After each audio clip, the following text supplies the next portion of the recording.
Hey there, it's Leona. Welcome to Zen Mindfulness Shodo. Today we are gonna practice Shodo meditation while focusing on the Hiragana character for ya. So, let's begin our beautiful journey together. When you write a character, imagine a square about the size of the character that you are gonna write like this. First I'm gonna write it. Then I'm gonna explain the points and tips for writing the character beautifully in detail.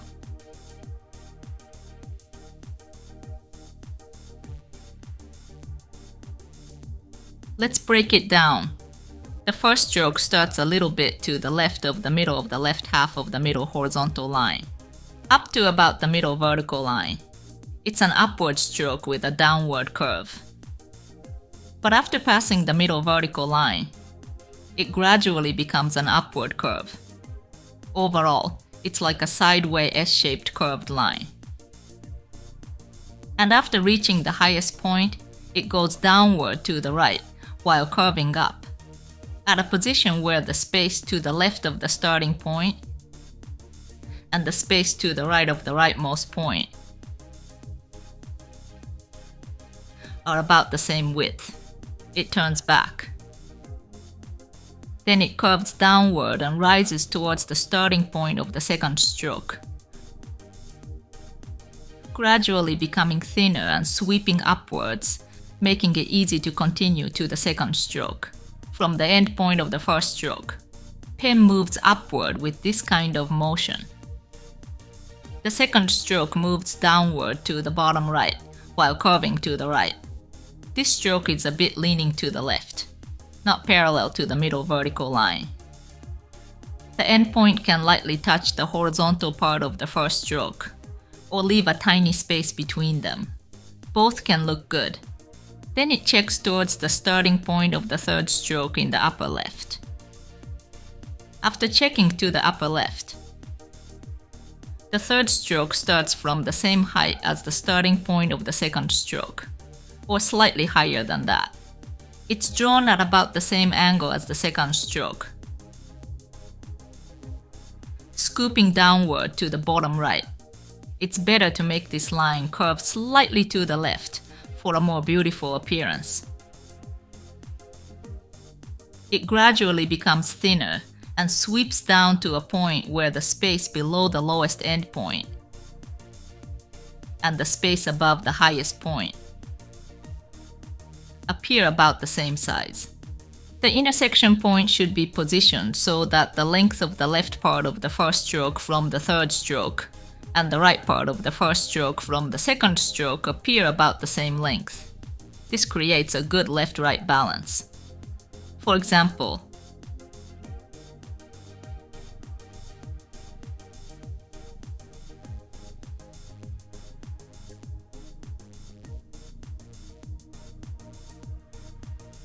this one looks almost the same width. My hand moves like this automatically.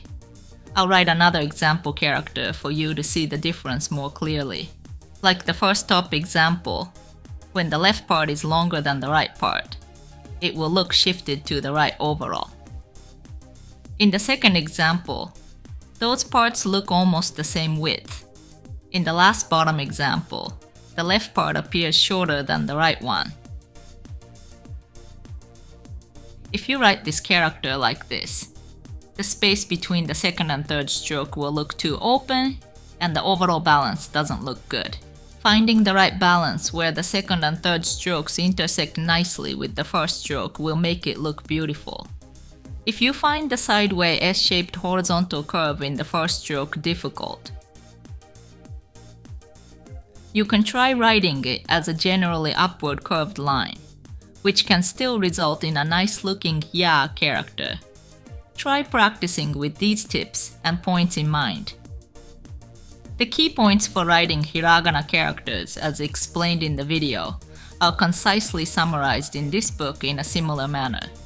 The book allows you 3 pages to practice each character. It can be purchased on Amazon. See the link in the description. I'm gonna practice 1 page of this workbook this time, but you're welcome to practice as much as you want. If you're practicing with a pen, I recommend that you place a few pieces of paper under the page that you're writing on, so that the ink doesn't bleed onto the page under it. Alright, let's get started.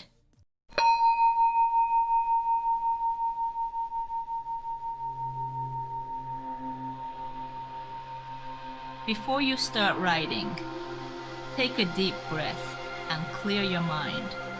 Slowly breathe in as much air as you can through your nose, and exhale all the negative emotions that you've been holding until this moment through your mouth.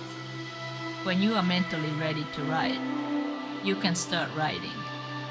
Check the starting point, turning point, end point, the angle of the stroke, and the direction of the curve. After that, without hesitation, aim for the end point and move the pen smoothly. Try to write slower than you normally write, putting your heart and soul into each stroke. However, if you move the pen too slowly, the lines will become shaky, and if you move the pen too quickly, the lines will become thinner in areas you don't want them to be thinner. So concentrate on finding the right speed. Once you finish writing the character, look at the character as a whole and think about what changes you should make next in order to make it look even more beautiful. Of course, you don't have to take all the tips and points that I've told you and copy my way of writing the character. Trust your own sense of beauty and adjust accordingly. It's important that you are satisfied with the shapes of the characters you write. So please use my tips and points as ideas and hints for adjusting the shape of the character to your sense of beauty. Of course, you can't change the shape so much that it no longer looks like a character. If you notice that you are thinking about something else while writing, immediately refocus on what you're writing. By repeating this exercise, you will be able to notice when your attention starts to turn to something unrelated to your current action, and gradually improve your concentration and self-control. You can also build your patience with this practice. Alright, let's learn and practice together again in my next video. Thank you for watching.